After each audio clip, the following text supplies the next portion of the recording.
I think an important question is, who is the intended audience of this parable? Actually, that's a crucial question to understand what's going on with most, if not all, of the parables. But I think this one in particular, it's very important. So the first line says, Jesus said to the Pharisees. So right there, clearly the audience he is speaking to is the Pharisees. And then he introduces us to the two key characters in the story, and they couldn't have been more contrasting to each other. It says this: there was a rich man who dressed in purple garments and fine linen and dined sumptuously each day. And lying at his door was a poor man named Lazarus, covered with sores, who would gladly have eaten his fill of the scraps that fell from the rich man's table. Dogs even used to come and lick his sores. So first of all, notice that the rich man has no name. In the other gospel, it calls him dives, which is simply the Latin word for rich. So this is a man without an identity, who lived in extreme luxury and arrogant opulence. He was clothed in the finest of purple linens. Think about who else was clothed in fine robes and purple linen. That would be the Jewish high priests, the Pharisees. Remember who Jesus is addressing this parable to? The Pharisees. So this purple linen was so expensive that it would cost a working man nearly 2 months' wages. The purple dye was obtained from the neck vein of a rare Mediterranean fish. Fine linen was produced from the flax that grew on the banks of the Nile River in Egypt. So all of this is to say that this was an extremely wealthy man. And the Greek word for purple is translated as scarlet, which harkens back to what the prophet Isaiah says: though your sins be as scarlet. So all of this is to say that this is a man wrapped in wealth and yet saturated in sin.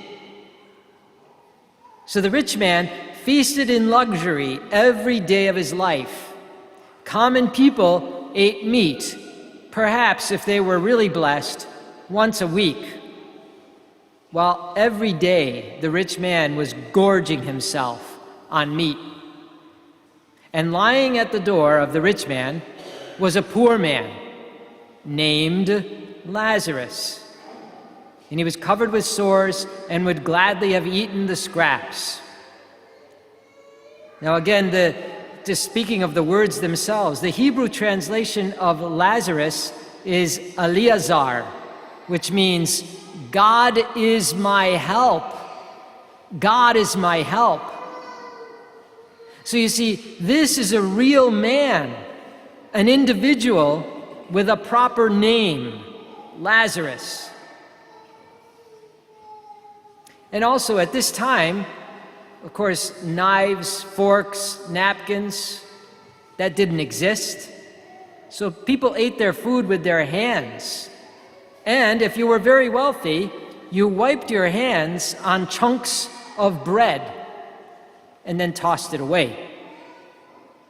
And so this is why dogs are on the scene, because they are fighting Lazarus for the discarded breadcrumb. Lazarus is a sick man, covered with open, ulcerated sores, a man of wretched poverty. His place in this world couldn't possibly be more different than that of the rich man. So both men die, and the soul of Lazarus is accompanied by an angel to the bosom of Abraham, while the soul of the rich man was brought to torment. So that makes me wonder, what exactly was the sin of the rich man? If you notice, he did not mock or abuse Lazarus. There's no mention of that. He wasn't intentionally cruel or callous to Lazarus. He didn't complain when Lazarus consumed the discarded bread. The sin of the rich man was that he never saw Lazarus.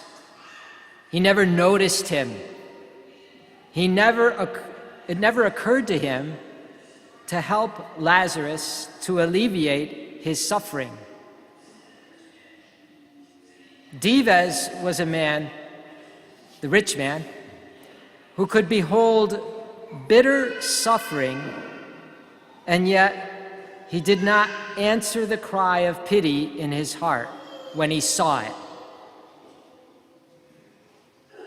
You know, this is a terrifying warning insofar as we have the power to change the world, but the world has the power to change us. The rich man became so consumed by his wealth, by his power, by his prestige and pleasure, that he became blind to everything else. He was blind to the simplest things like mercy, compassion, and suffering. I couldn't help but think, as I'm now old, and I look back on my life, when I was young, the sins, my confessions typically were the sins that I committed, the things that I did wrong. Now, I find that my sins tend to be more what I could have done, what I should have done, and what I didn't do, or what we call the sins of omission. The sins of omission. That's the sin of the rich man. What he could have done, what he should have done, what he didn't do. Something about the rich man became inhuman in that's why he has no name. Lazarus, despite all his suffering, sickness, and dire circumstances, clung to God. He trusted in God who loved him. So Jesus is addressing this parable to the Pharisees, but it is also addressed to you and me. Is God our everything like Lazarus, or do we ignore or overlook the plight of the suffering, the homeless, the bullied kid in the classroom, the coworker in the next cubicle over? Does it pierce our hearts with mercy and compassion, or are we just as blind as the rich man? Have we lost something of our humanity by striving after the things of this world? Or are we Eleazar, Lazarus, he who clings to God? The very word, he who clings to God. You know, at the end of our life, we will all knock at the door. And to some, like the rich man, he'll say, I never knew you. I don't know your name.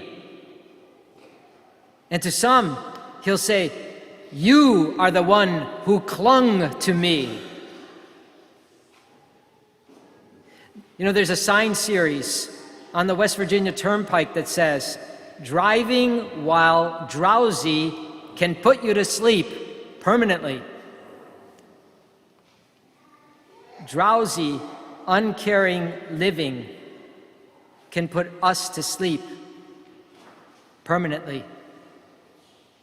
That kind of person, Jesus says, is separating himself from God until it becomes permanent, digging a chasm between himself and heaven that even the love of God cannot bridge.